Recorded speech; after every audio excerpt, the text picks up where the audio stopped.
Okay, hi, Assalamualaikum warahmatullahi wabarakatuh. Today I'm going to share with you about the historical of the martial art that so popular in the Malay archipelago, which is Silat. Okay, Malay archipelago is the largest group of islands in the world that consists more than 17,000 islands of Indonesia, Filipina, Malaysia, Brunei, and Thailand. Okay, before we go more detail to the history of Silat, we need to know what is martial art. Okay, as we know, martial art is a combat sport of tradition and practice, which is it made for a variety of reasons such as self-defense, spiritual development, competition, health and fitness, entertainment, and the last one is mental and physical. Silat is the type of self-defense originated from the Malay archipelago, which is deeply entrenched in the tradition and culture of Malay civilization. The word itself, Silat, is the main a kind of sport or game which is consist quick movement in attacking and defending. The art of Silat itself means the technique of the artistic movement refine the certain gesture, but Silat step does not violate and still maintaining the good manner to the opponent according to the Malay custom. Here I would like to say that this video is based on my research on different resource and material which is I get from the Indonesian historical article, and some of it I get from Malaysian historical article. So since the history of the Silat is quite not clear and there are no clear written evidence where the Silat come from, there are some theories about the origin of the Silat. What many we found so far is just oral story of the all living teacher before World War II. Also, this story is descended from generation to generation and often passed down through the Malay warrior, in particular those involved on the against colonized era. Okay, here we go to the first theory that the origin of Silat in the archipelago is likely grow from the Indonesian indigenous people. They use Silat, the Silat skill they use for the hunting and war with using the tradition weapons such as shield and spear. The second one is in the Sukunias tradition, Silat is expected spread through the archipelago since the 7th century. However, original initially it cannot be determined. Okay, the second theory that I get from my research is from the legend of the Minangkabau. The word Silat in Minangkabau is Silat, and also it say that the Silat was created by Datuk Seri Diraja from Paringan, Tanah Datar, Merapi in 11th century. Then the Silat was brought and developed by the Minang traveller throughout southern Asia. In other hand, the legend of Silat Simede, which is one of the stream of Silat, say that Silat is originated from one female who imitated a fight between the monkey and the tiger, and then she developed it and make some modification and create Silat. Okay, we go to the next theory, which is studies say that the Silat was practiced at the beginning of the Langkasuka Empire, which is in the 2nd century until Malacca Sultan era, which is the 13th century. Silat now is perceived as a part of the Malaysian culture and social tradition with the advent of good physical and spiritual training. There are many Silat movements that been inspired by the nature, such as animal and plants. Um, the nature of plant animals such as tiger, they creatively form self-defense art by attacking and impersonating tiger movement, such as their body, feet, and other body movement. The discovery of the historical remain at Borobudur Temple and Prambanan Temple in Java prove that martial art began to exist in the Malay archipelago in the 8th century. Some of it estimate that this art has been hundreds of years old and passed from generation to generation. Furthermore, the art of Silat is expanded to the Malay world with the historical and linguistic disciplines. The Malay world is referred to the Malay as a people who speak a Malay language, and those who have the nature based on the Malay descent occupying Southern Asian region, Pacific Ocean from the Easter Island to the east to the island of the Madagascar, to the west of Vietnam, Laos, Cambodia, Philippines, Indonesia, Thailand, Singapore, Brunei, and Malaysia. So in conclusion, the origin of this martial art which is Silat still uncertain because there are no further evidence that suggests the origin of the Silat. I hope from this sharing season has or will help you understand a little bit about the history of the Silat. Thank you. Assalamualaikum warahmatullahi wabarakatuh. Today I will be explaining a little bit on the history of Silat. The term Silat is a term for an class for the martial arts from the southeast of Asia. It is traditionally practiced in Brunei, Indonesia, Malaysia, Singapore, southern Thailand, southern Philippines, and the southern of Vietnam. Okay, the Silat tradition is mostly done orally and has been passed down and almost entirely by word of mouth. So, in the absence of written records, much of its history is known only through myths and archaeological evidence. Okay, so the earliest weapons found in the Nusantara were a sharpened stone, a tool such as axes. The earliest evidence of a more organized silat comes from the Riau Linggau, which acted as a land bridge between the Indonesian and the Malay Peninsula, located between Singapore and the Sumatra Island. Practiced since at least 6th century, they formed the basics for the fighting arts of Indonesia, Brunei, Malaysia, Singapore, and the southern of Thailand. Silat is influenced from the Indian subcontinent and the southern continent of China.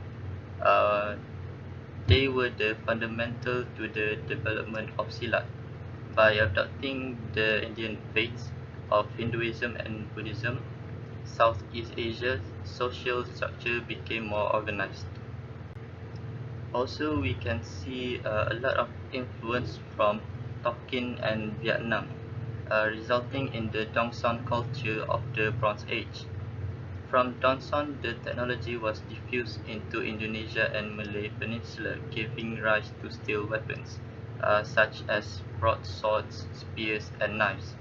Also, the iconic kris was patterned after the Dongson dagger.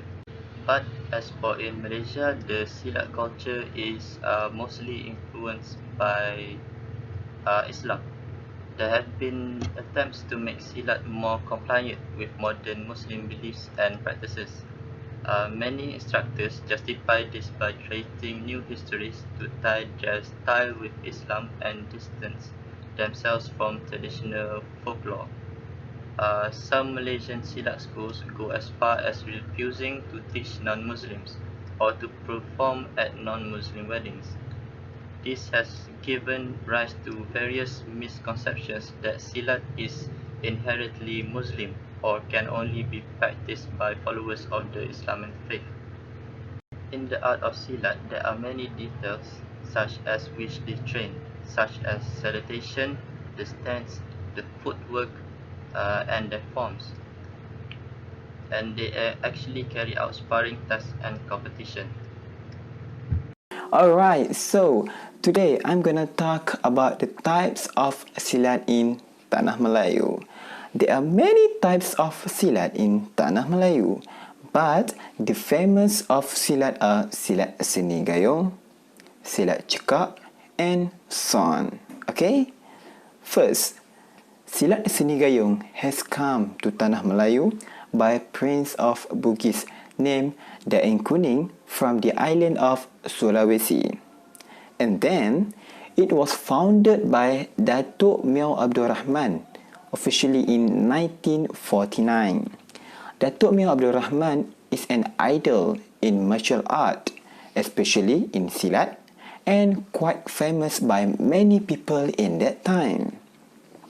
This silat was created based on name itself, which is Silat Gayung, and it has many own movement art. In general, the first step to learn this silat is you have to learn about your hand and foot movement. After that, the second step is learning the movement of art, where it can be fast movement to you to make a counter attack against the enemy. Second, silat cekak comes from Kedah. This silat also was practiced by what we call the Panglima or the commander of Kedah in the time of Sultan Ahmad Tajuddin II from 1854 to 1879. This silat began where the Panglima Ismail had to pass his knowledge to the Panglima Tok Rashid. And then, Haji Yahya Said from Batu Kurau Taiping took the responsibility from Panglima Tok Rashid to handle this silat. Finally, Association of Silat Cekak has been registered officially by Almarhum Ustaz Hanafi bin Haji Ahmad in 1975. After that, he passed away and that responsibility was given to Haji Ishaq Hitam. So hi guys, so now I will continue what Sharil was talking about, which is type of silat. I will add two more other silat in Malaysia, which is silat lincah and silat sanding in Malaysia. First, I'm gonna talk about silat lincah. Alright, silat lincah back then was known as silat tara, and it is also one of silat combat in Malaysia under a new name, which is Pertubuhan Seni Silat Lincah Malaysia. This organisation was led by Datuk Haji Omar Din bin Mauju. Alright, so the main focusing in this silat is in their steps and also of fighting spirit inside them to fight. All the members will be inserted self-practices in order to strengthen their members. This organization started active since 1969 and they growing up till now.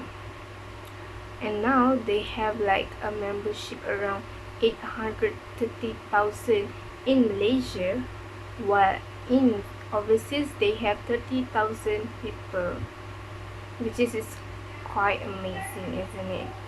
So this statistics really shows that this silat really popular among the other silat.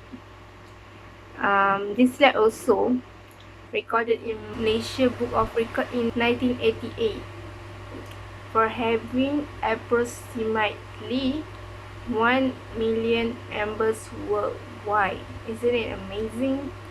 And the most exciting thing is this book was launched by the Prime Minister as a martial arts organization with the most membership and outstanding. It's all because to the master Datuk Haji Omar Din, because without him this Silat cannot be popular and also cannot expand its swing to several countries, including England, Belgium, New Zealand, Holland, France, Madagascar, and most recently in South Korea. Next I will be talking about Silat Sanding Malaysia. Silat Sanding Malaysia, also known as Silat Seni Sanding Muar. This silat was founded by Allahyarham Haji Abdul Hamid bin Haji Hamzah in Sungai Mati, Muar, Johor. This silat was inherited by his old teachers back then in 20th centuries. The name of this silat has its own meaning, such as word sand means senggam in Malay that stands for strong, while deng in Malay we call it as dinding or wall that stands for defense or shelter. So when the word sand and deng combines, it means this silat is a mix of punch, technique and tactic to dodge or attack the opposing side. On July 13, 2009, in Ledang, Johor, this martial arts was announced by Yang Amat Berbahagia Datuk Abdul Ghani Osman, the Chief Minister of Johor, as the official silat of Johor. Assalamualaikum warahmatullahi wabarakatuh, and hi there everybody, my name is Muhammad Nuriq Mulhazik, and today we are going to talk to you about 4 different types of weapon, or 4 mainly weapons that has been used in Silat. By we, I meant with my friend Muhammad Shauki. So the both of us picked 2 each for our explanation. For my explanation, I'll talk to you about Parang Landing and Krambit. The first explanation I will talk to you is about Parang Landing. What is Parang Landing, you might ask? Well, Parang Landing, or in English is called a machete. A machete or Parang Landing is made in Kedah in the early 1706 until now. So Parang Landing is not only used as a weapon in Silat, but it is also used as a farming tool. So Parang Landing is famously or mainly has been used in Silat Cekak. What does a Parang Landing looks like? Well, Parang Landing, it has a curvy shape and a wide space in the middle of the parang. How does a Parang Landing use in Silat Cekak? Well, Parang Landing is actually a close-range weapon that has been used in Silat Cekak, mainly used in Silat Cekak. That means the enemy must be close to the warrior in order to use the Parang Landing.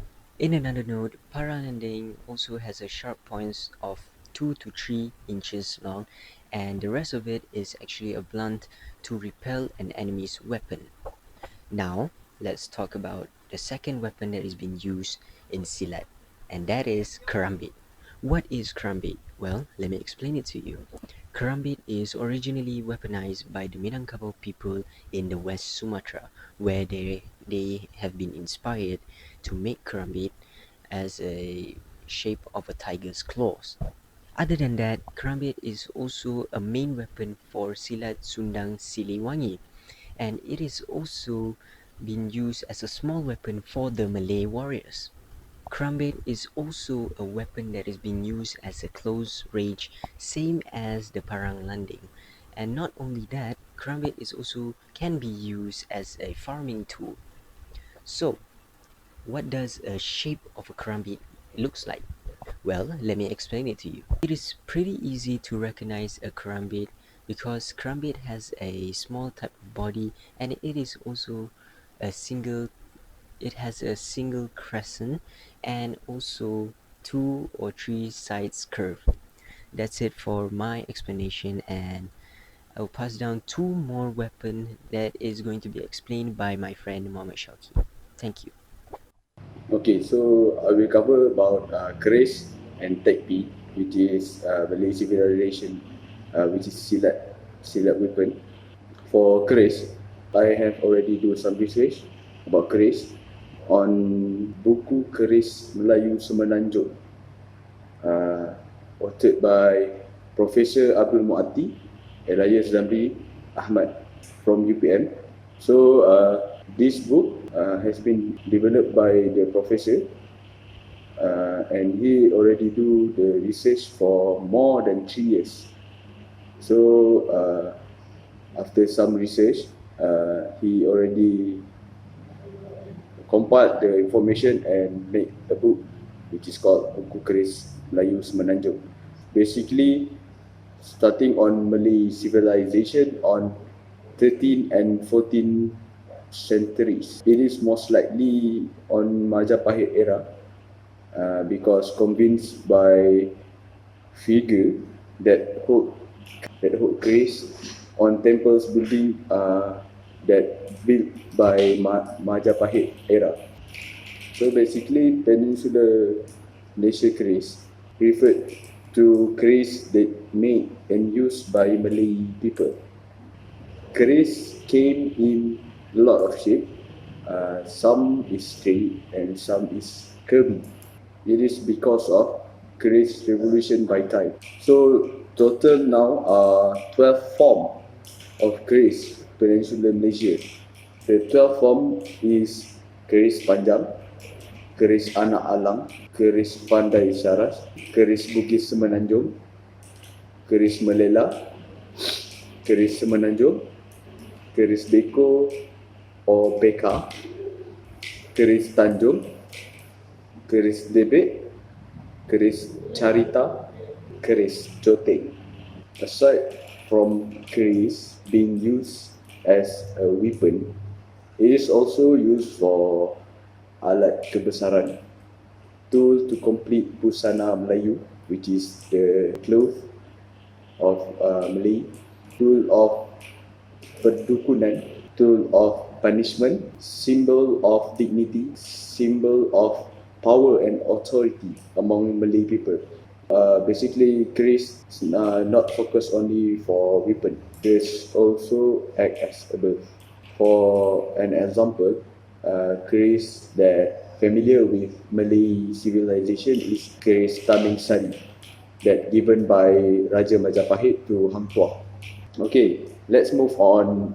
Tekpi. Basically, Tekpi came from China through Chinese and Indian merchant trader around year 1556 when Tekpi using technique learned by Sultan Kedah. Another name for Tekpi is Cabang, which is called by Indonesia, and Sai, which is called by Okinawa, Japan. The shape of Tekpi have one long pole in the middle and have two short pole looks like alphabet U or buffalo horns on the side.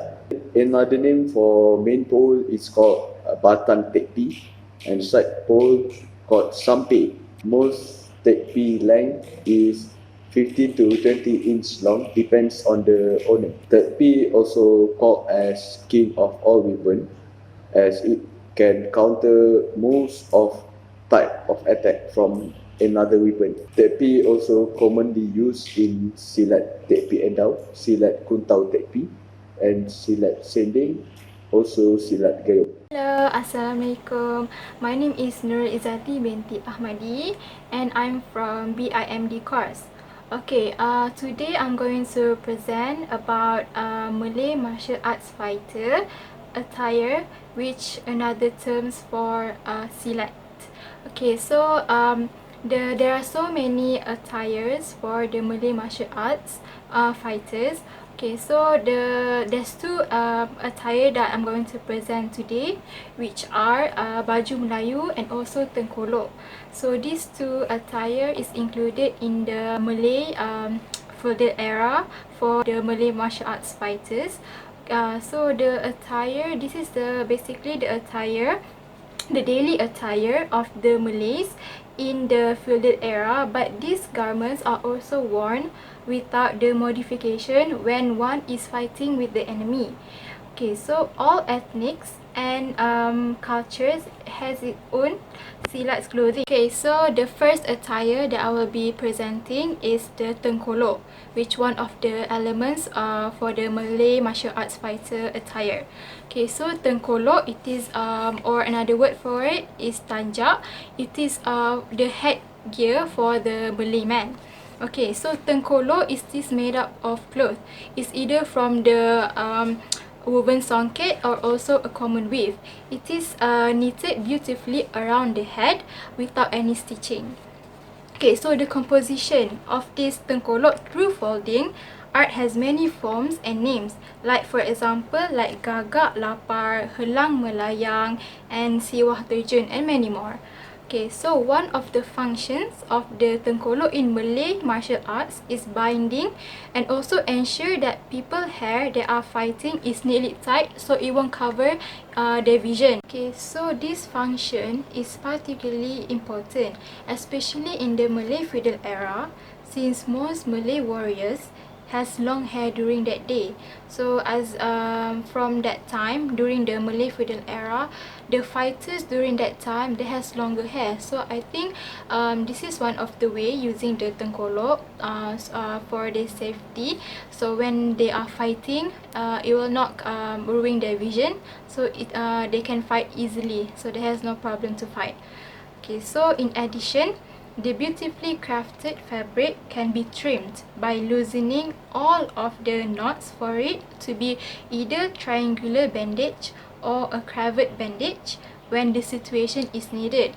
Okay, so for this, like for example, if the fighters they have any injuries or they are hurt, they can use the tengkolok which untied the knot, and they can use it and put it on their legs. So the second attire which I will be presenting is the baju Melayu. Okay, so baju Melayu is the traditional costume for Malay men. So the style of the baju Melayu varies according to its region. So different region they have their own style of baju Melayu. Okay, originally the term baju Melayu was used. Baju kurung was used to refer for both men's and women's outfits. And however, in Malaysia, the men's outfit was renamed to Baju Melayu as it was chosen to be the national costumes of the Malays. So the women's outfit it stays as baju kurung, and for the men's outfit, it is named as Baju Melayu. Okay, so the Malay martial arts shirts and pants also has a variety of fashion styles such as baju cekak musang, teluk belanga, bujuh sirai, and many more. However, there are two main functions characteristics that exist in Malay martial arts shirts and pants. The first feature is extremely loose size that does not match the wearer. The second feature, which is the availability of gore. On the shirt, the gore is located at the bottom of the armpits and it is known as claw, while the pants under the gore it is known as barrels. Okay, so because of the gore, the Malay shirt and pants become loose when worn by the Malay warriors and fighters. So the gore, this is the thing that makes the shirts of the baju Melayu become loose, which is for the martial arts fighters, their attire that has lots of different functionalities. So that's all for my points, and thank you. Today, I would like to talk about two things on the attire. The first thing is bengkong, or they can call as sabuk. Bengkong, the things that we call bengkong is we know that bengkong that or just only a woman nowadays use that for getting nice body or what. But then the previous moment, the previous history, they were for men. The bengkong have been worn by men for protect themselves from getting stabbed or getting injured with something that sharp as a weapon. And the bengkong also used for tidying up the enemy's hand for the safety. And the bengkong itself are very needed for them to prepare themselves before they join the war. And bengkong, this is maybe we not expected that bengkong is something that they have to use in their attire for Silat, but that is the fact. And the second point is kain samping. We know that kain samping have to wear with baju Melayu, and the kain samping is one of the traditional attire for men. But then they wear the kain samping because they're proud of being a Malayu people, especially for men, because they use that for in business, during their business, or deal with anyone that from the outside Malayu area. But they wear the kain samping at the stomach area, which is the middle part of body. It is very nice for men wear it, because this is they call as the formality, the proudness, the confidence. They are wearing that kain samping for go outside and to go to the event and anything, because that is of our formalities or in the traditional Malayu. And that's all for me. Thank you.